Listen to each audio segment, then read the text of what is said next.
This week at NASA.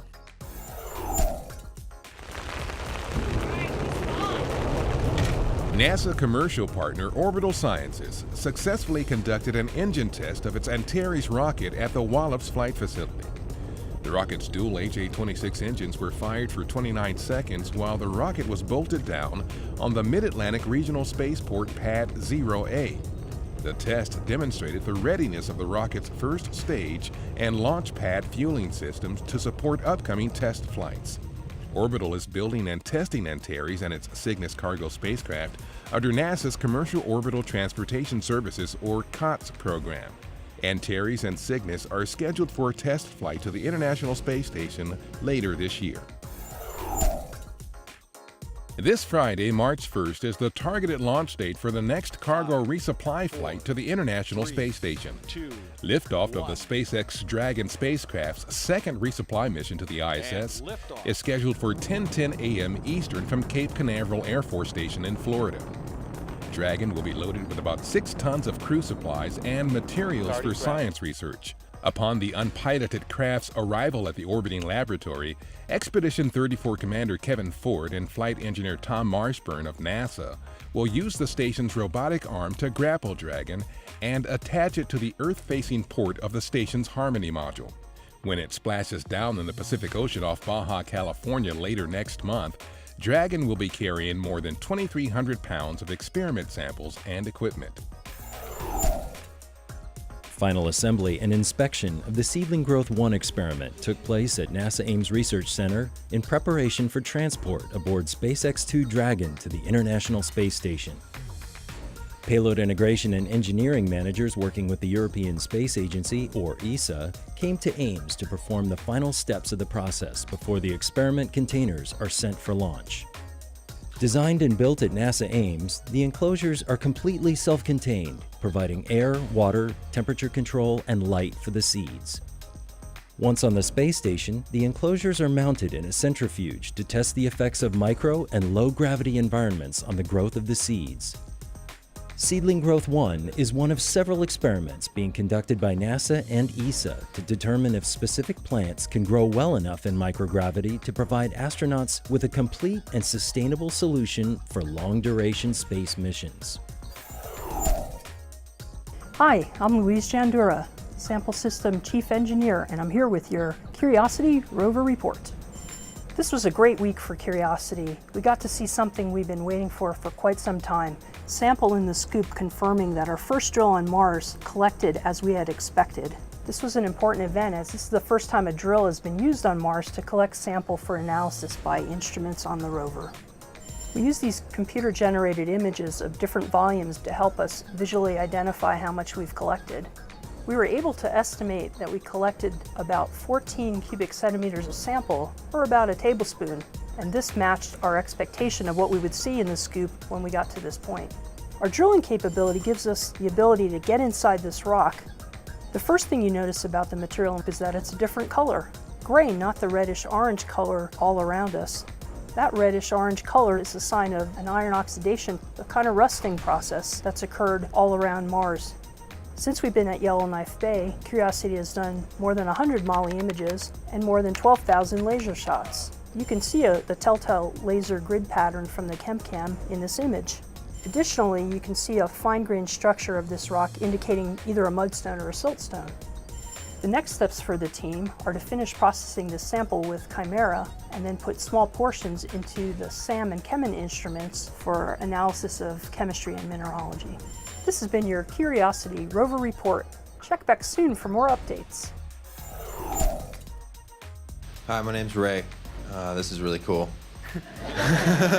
Ray Richmond from Southern Maine was one of about 150 guests of NASA, most of them users of Twitter, Facebook, Google+, and other social media, who gathered at headquarters for a social about the groundbreaking research taking place daily on the International Space Station.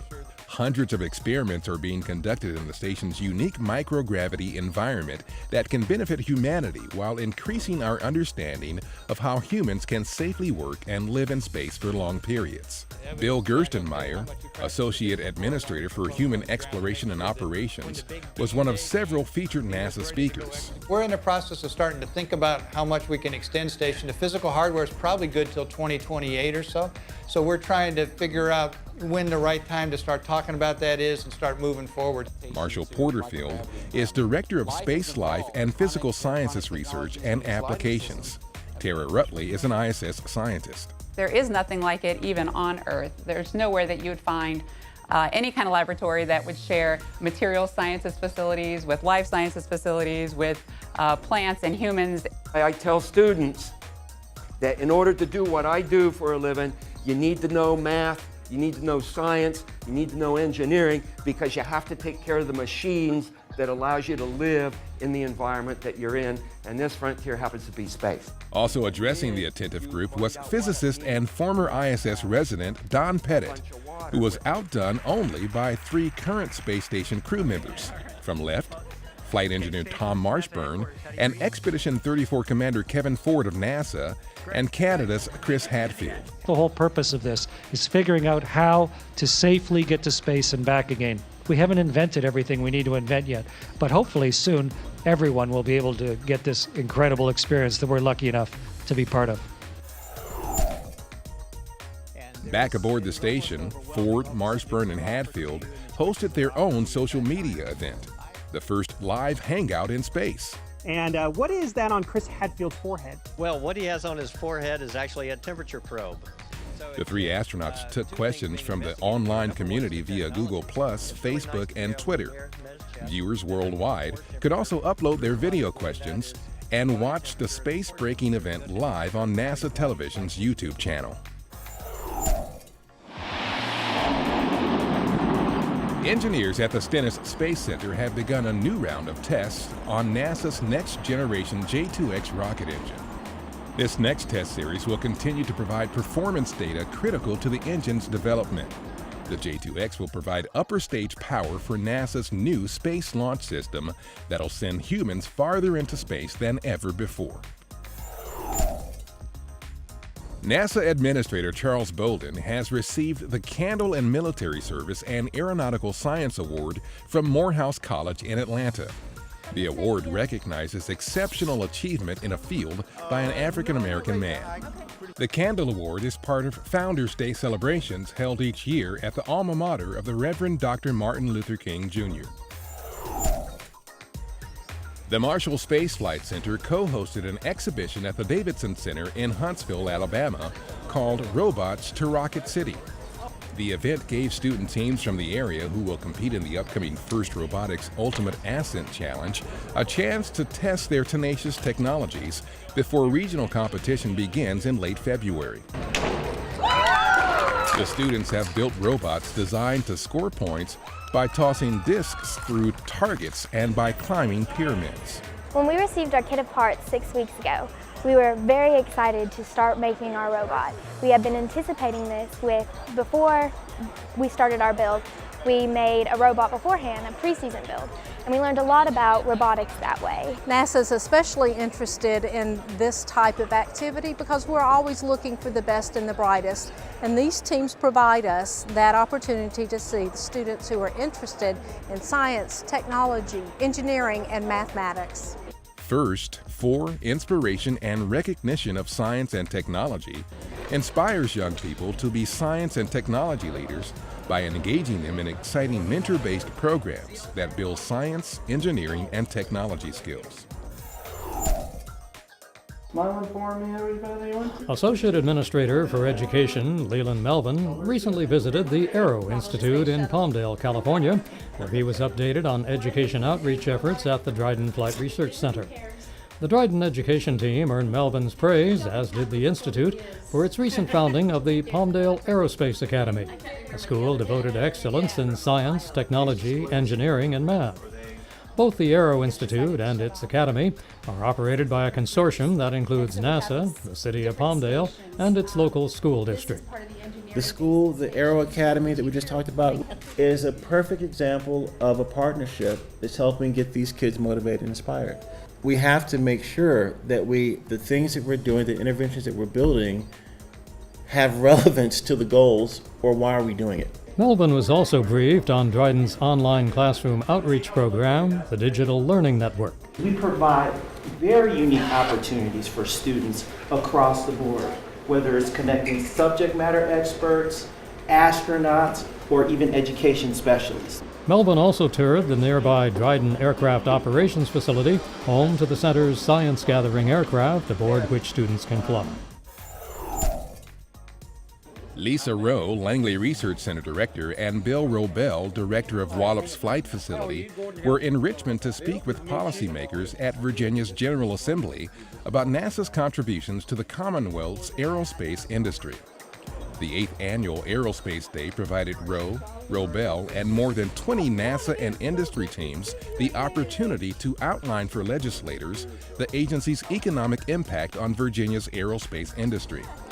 Also in Richmond, Rowe and U.S. Senator Tim Kaine visited the Math Science Innovation Center, where they spoke to 70 teachers from across Central Virginia at a NASA Aerospace Educator Workshop. You are the folks that actually reach these students and make these students believe that they can make the impossible possible.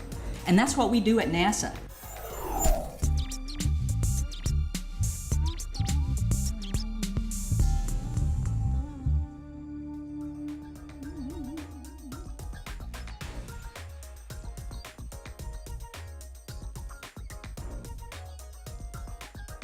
My name is Todd Arnold. I'm the Deputy Director of Public Affairs at John F. Kennedy Space Center. I hired into NASA in 1989 as part of an accelerated training program for recent college graduates. As a member of the Kennedy Senior Management Team, I am responsible to ensure we have a highly skilled contractor and civil servant workplace on board to effectively communicate the NASA story, our past, our present, and our exciting future. I also assist in the effort to oversee operations on a daily basis for an active press site newsroom.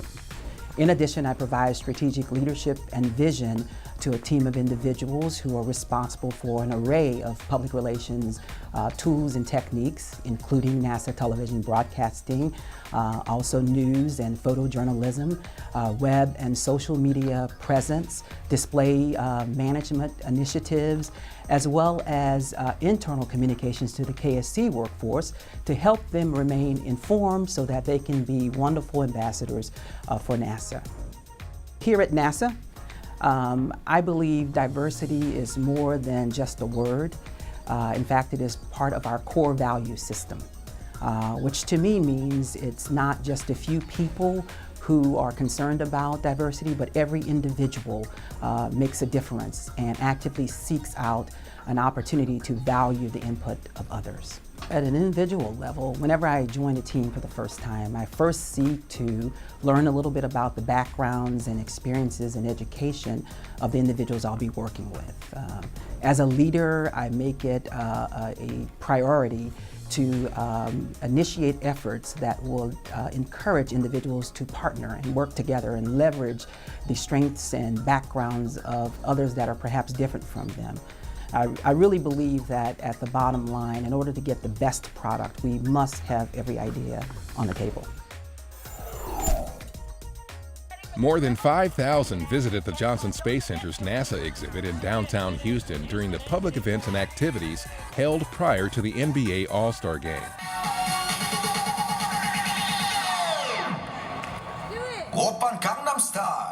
It was wall-to-wall fun at the 4-day event. Fans had the opportunity to shoot, slam dunk, dribble, and learn about NASA's mission and how the work being done by the agency benefits life on Earth. The NASA exhibit included information on the International Space Station, commercial space transportation, and the next generation vehicle being designed for human space exploration, the Orion spacecraft. 2, 1. Booster ignition and the final liftoff of Discovery. In the late afternoon of February 24, 2011, Space Shuttle Discovery took off on its final mission into space. STS-133, the 35th shuttle mission to the International Space Station, delivered the permanent multi-purpose module, the Express Logistics Carrier 4, and Robonaut 2, the first dexterous humanoid robot in space, and now a permanent station resident. Discovery was the first orbiter in the shuttle fleet to be retired. Among the 180 people who flew aboard Discovery, the first female shuttle pilot and the first female shuttle commander, Eileen Collins, the first African-American spacewalker, Bernard Harris, and the first sitting member of Congress to fly in space, then Senator Jake Garn of Utah.